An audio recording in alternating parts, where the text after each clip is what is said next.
E aí, pessoal?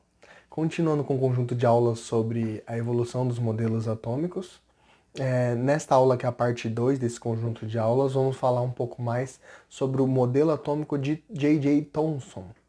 Quer entender um pouco mais sobre esse modelo tão importante para a explicação dos átomos? Se sim, vem comigo então.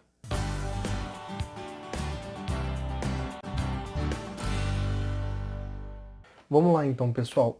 Continuando com o conjunto de aulas sobre modelos atômicos, ah, falamos na aula anterior do modelo atômico de Dalton.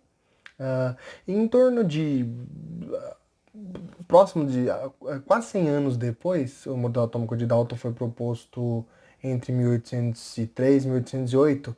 O cientista J.J. Thomson, que é um cientista que trabalhou na Universidade de Cambridge, ele propôs um modelo para o átomo em torno de 1897, mais ou menos, que ele propôs esse modelo, ou seja, quase 100 anos depois do modelo atômico de Dalton, e em que ele colocava no modelo dele uma ideia de átomo diferente da de Dalton, só que ele se baseou em um experimento para comprovar esse modelo dele, né? O que basicamente Thomson fez para que sugerir um modelo diferente de átomo quando a gente compara com o modelo atômico de Dalton? O Thomson ele se utilizou de um experimento, que é um experimento que a gente chama de experimento da ampola de Crookes, em homenagem ao cientista que inicialmente ele, mais outros cientistas elaboraram esse experimento, que basicamente é um experimento conforme essa figura aqui, ó, que se baseia numa ampola de vidro. Essa ampola de vidro, ela é conectada nas extremidades dela a dois eletrodos. Esses eletrodos são formados normalmente por metais, né? E em que um eletrodo era considerado o eletrodo que a gente chama de cátodo, que é o polo negativo, e o outro eletrodo é o eletrodo que a gente chama de ânodo, que é o polo positivo. Por que a gente fala dessa questão de polo negativo e positivo? Porque a esses eletrodos que estavam conectados nas extremidades da ampola, era aplicada uma fonte de alta voltagem, em que essa fonte, a partir do momento que ela era produzida que ela era colocada essa fonte de alta tensão e produzida dentro dessa ampola, o que acontecia? Só explicando antes de explicar o que acontecia, dentro dessa ampola também tinha gás rarefeito, então gás em pequena concentração. E por que rarefeito? Porque eles colocavam também associado a essa ampola uma bomba de vácuo para tentar fazer com que o sistema ficasse o mais próximo possível do vácuo, ou seja, do vazio, né? Então lá dentro tinha gás, só que tinha um gás rarefeito, né? Em pequenas concentrações. Então o que era feito?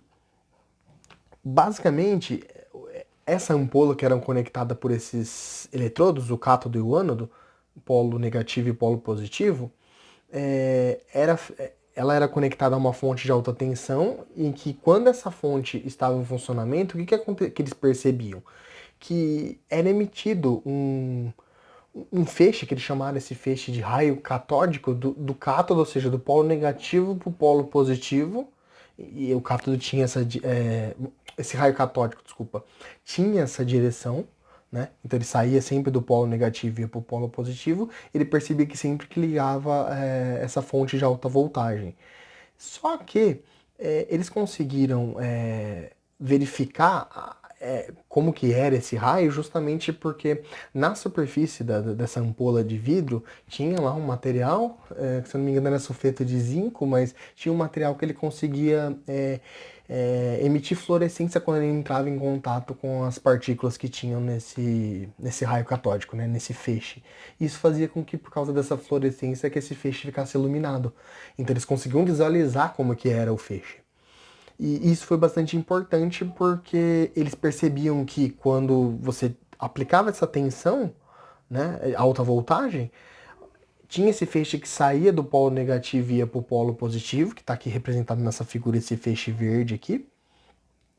E quando eles colocavam eletrodos externos a essa ampola também com polos positivo e negativo, eles percebiam que esse feixe, ou seja, esse raio catódico que saía do cátodo e ia para o ânodo, ele sofria um desvio quando se colocava quando se colocava, por exemplo, uma, uma fonte externa, né, com polo positivo e negativo. Então, o que acontecia? Ele começou a perceber, então, que esse raio catódico, provavelmente ele era composto por partículas que, que eram partículas carregadas, que quando ele colocava qualquer fonte que tivesse diferença de polos, aqui um polo negativo e um polo positivo nessa ampola, ele percebia que sempre o feixe, sempre esse raio catódico, ele desviava no sentido de se aproximar do polo positivo, né, desse, vamos dizer assim, do polo positivo desse aparato. Então, o que acontece?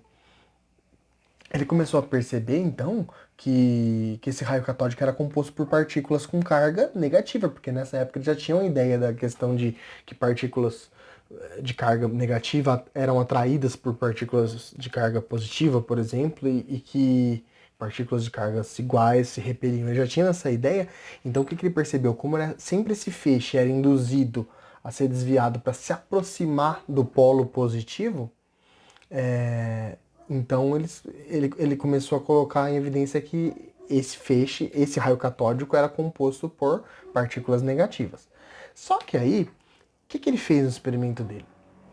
Ele começou a mudar o tipo de metal que ele colocava nos eletrodos, no cátodo e no ânodo, e além disso mudar também o gás rarefeito que tinha lá dentro. E ele percebia que se ele aplicasse uma diferença de potencial nesses eletrodos externos aqui, né, ó, positivo e negativo, igual, ele percebia que independente de você utilizar diferentes materiais nos eletrodos ou mesmo do gás rarefeito, ele via que esse feixe ele variava sempre da mesma forma. Sempre da mesma forma. Então, aí ele começou a associar então que todos os átomos dessas vamos dizer assim, dessa substância que ele estava usando, tinha uma mesma partícula carregada negativamente em todos esses materiais que ele estava utilizando. Então ele percebeu o que ele associou isso então, que os átomos presentes ali, todos eles tinham dentro dele alguma partícula com carga elétrica negativa que compunham, vamos dizer assim, esses diferentes átomos, né? Então que seria uma partícula que está presente em todos os tipos de átomos, né? E além disso, com os experimentos dele, ele conseguiu também ter uma noção da ideia por exemplo, da relação entre a carga e a massa dessa partícula, que ele percebia também que era uma partícula que, além de ser carregada negativamente, ela também tinha uma massa muito pequena, né?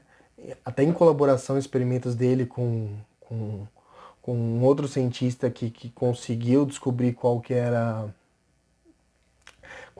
a carga do elétron, a carga elementar do elétron, aí eles conseguiram obter também a massa dessa partícula de carga negativa, né?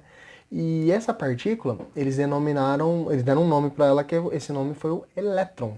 Então, por isso que associam ao Thomson como o pai do elétron, porque ele foi o primeiro a colocar no modelo dele a ideia de que o átomo era constituído também por partículas menores que esse átomo como um todo, menores que ele, que eram as partículas com carga elétrica negativa que eles chamaram de elétron. Ou seja, átomo era constituído por elétrons.